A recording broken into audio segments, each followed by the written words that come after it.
Hello and welcome back to a new episode of Industry Insights. Today we have Darshana. So would you like to introduce yourself? Sure. Hello, everyone. My name is Darshana Vijaywargiya. I'm a physician in training. I'm actually doing my residency from Syracuse Upstate University Hospital. It's in neurology, and we'll talk more about it. Okay. So what does it mean to be in residency? At a broader level, when you choose to go into medicine, I think in US you have a pre-med degree, then you have med school, and then the next step is neurology. It's residency, I'm sorry. It basically means that after you have finished your med school, it's a training to basically get your license and get certified by a governing body in US. Different specialties have different bodies. For neurology, it's American Board of Psychiatry and Neurology. So this is how you basically become a proper board certified practicing physician in US. Okay. What is neurology? So anything that concerns all the way starting from brain to all the way going to the periphery, the smallest nerve. Neurology is a specialty that deals with that. When you go into medicine, you have different specialties that would teach you to specialize in different parts of the body. Neurology specializes in brain and spinal cord disorders and a little bit of muscle disorders too, because the nerves innervate muscles in the body. Okay, thank you for explaining that term. I myself am planning to go in the medical field, specifically Mhm. to medical research, but Okay. I figured that some people weren't aware what neurology or residency was. So thank you for Yeah. explaining that. Mhm. My first question is regarding how do you get into this profession? So I have a little bit of an atypical journey because I was not born and brought up in US. So I would talk for myself and then the little bit that I know about what happens in US too. So when I was in India, I basically pursued medical school. And once you finish medical school, you decide what specialization you want to do. Do you want to become a surgeon? Do you want to become a non-surgical physician? So once you decide that, you go more towards, okay, so if it's a non-surgical field, which field do I want to focus on? So in US, neurology is like one. It's US is very exceptional in that because neurology is not offered as a specialization in most countries. It's like a super specialty. You first practice and understand general medicine, and then you go towards more specific neurology. But in US, you get a direct residency for neurology. You don't have to know the full general medicine and then go into neurology. That was pretty much it. Yeah. Does that answer your question? Yeah, it does. I do have a question regarding residency. Uh-huh. So from what I've heard, residency is where you're like more like doing stuff than instead of Mhm. just being in a classroom and like just Yes. doing lectures. Mhm. So would general medicine be the opposite, where you're spending more time listening to lectures and less time in a hospital? No, so the basic framework is in pre-med and med school. So this is more US specific. So in pre-med and med school, so pre-med, I think there are a lot of options that the school counselors usually tell you about. And then once you're done with that and you decide that you want to go into med school, it's more, as you said, lectures and more of theoretical stuff because this it focuses more on establishing basics like how does the body function, why does it function a certain way. In this third and fourth year of med school you will start getting into more practical stuff, so you will start working with more and more residents, which is what I am. You start applying all that theoretical knowledge of the first 2 years and even in the third year to patients. So you'll have one or two cases every day. You're gonna, and by cases I mean real life patients, not simulated cases. So you're gonna see the patients. You're gonna be exposed to what it feels like to be an actual physician talking to the patients, and then once you start understanding that, and then you clear your USMLEs, which are the exams to get into residency. That's where you actually start training, official training. That's what residency is about. It's also a job, but it's more of a job with a trainee salary, if you want to know what I mean. Yeah. You do get paid for what you work for, but I think the whole idea is not for you to actually earn money, but actually to earn the skill and become real life proper attending or consultant physicians. Okay. Well, it's good to know that you get paid if you go to residency. But I do have a question regarding the amount. So is it like It's it's not a lot? Okay. it's not a lot. It's just like you get by, and if you plan out well, you might be able to also pay off all the student debts and everything. I'm not really sure because I didn't. Because I came from outside the country, I did not really have debts. But if you do think about it, if you shell out a little bit of money for your daily expenses, you might be able to actually help pay off that student loan. I'm not really sure though. I mean, as at least I will be able to pay off my daily expenses so I can Yes. eat like 3 times a day, which is like Yeah. enough for me.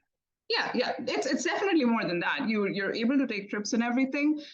It's just that you have to plan things out well. Okay, okay. I Mhm. was glad to know that like, I still get paid even Yeah. for like, a couple of years that I'm gonna do residency. Yeah. So another question I have like thought of is what's like one like the most important thing or like an advice that you'd give to someone else Mhm. that you've learned like so far in your journey? Um, so I'm gonna tell you something that's like more relevant to like the audience that are watching these videos because like you guys are still trying to figure out okay which profession would I choose based on what people are telling me. So I feel like there's a thing. One, if you some of the people have gut instincts. So like we will not have a reasoning sometimes. You will just keep experiencing different professions or different things in your life and something would just click and you'd be like, okay, I think I like doing this and I think I can imagine myself doing this for the rest of my life and not be frustrated with my life. Like my idea for making every career choice was this that can I imagine myself doing this for the rest of my life and still be happy?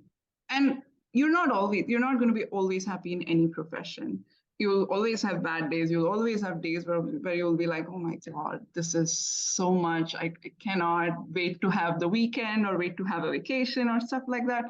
But I think that the takeaway is whenever you're thinking of going into a profession, one, it should spark your interest. Two, you should be able to like live with that choice. Obviously you can switch careers, but if you want to feel 100% sure, like ask yourself this question that is this something that's going to make me happy even 10 years from now?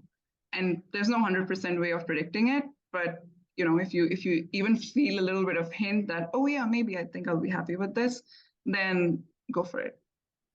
Okay, well, I would believe that's pretty important, Hmm. especially since like I trust my gut all the time. Yeah. So it's good to know I can continue trusting it. Yeah. Like for me, the decision of going into medicine was purely based on gut instincts. Sometimes what happens is like you just feel like, okay, this feels right to me. And then years later, you kind of realize why it felt right. That sort of happened with me because when people were becoming engineers, like most of the people around me became engineers. And because the medicine profession is a really long one and it's a very taxing one. Like your family, your spouse, your children, everyone kind of comes together to create one physician who's very dedicated. So when you think about that, I feel like it because it gets so demanding, you really have to want to do it. Otherwise, it becomes mostly like, okay, I just have to do this every day until I retire. So for me, medicine was mostly like, okay, let's do it because it feels right. Later on, I understood that I like helping people, I like talking to people. So, and those two are the things that usually doctors do. So that's why it made more sense. So I think a little bit of gut feeling and intuition is always good. And it may not come to everyone at the same time. Some people get it in high school, some people get it in college. It does come.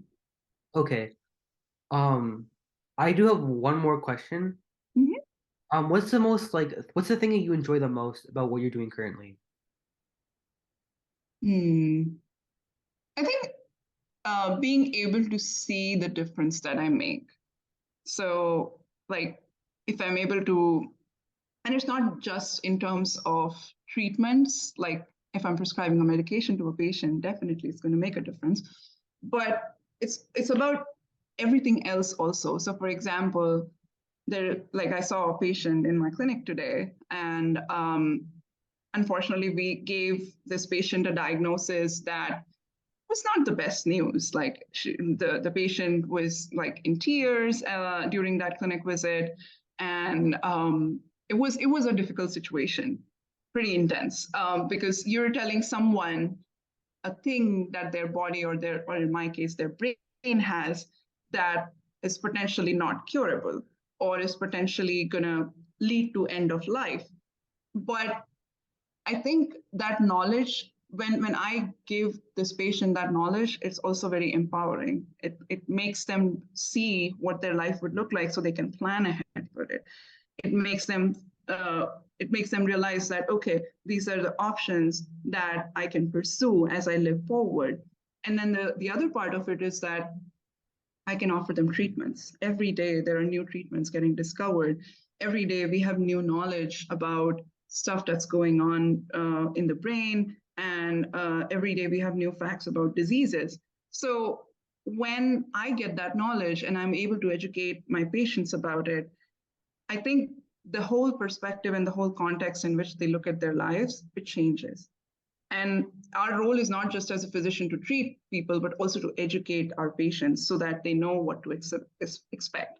So I think when you see that difference every day, or not even every day, maybe once in a month, that gratitude that you see, like these are the very small things. Like you see a patient who walks into your office a little bit stressed, and then you give them a good news that oh, this is not something that we fear, and you see the relief. That's the kind of thing that makes my day.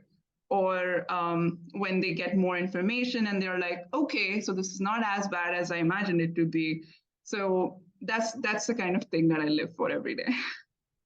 Well, I'm glad you enjoy what you're currently doing. And also thank you for coming on the podcast today. It Of really does course, mean a lot. So, thank of you. course, appreciate it. Have a good day. Bye.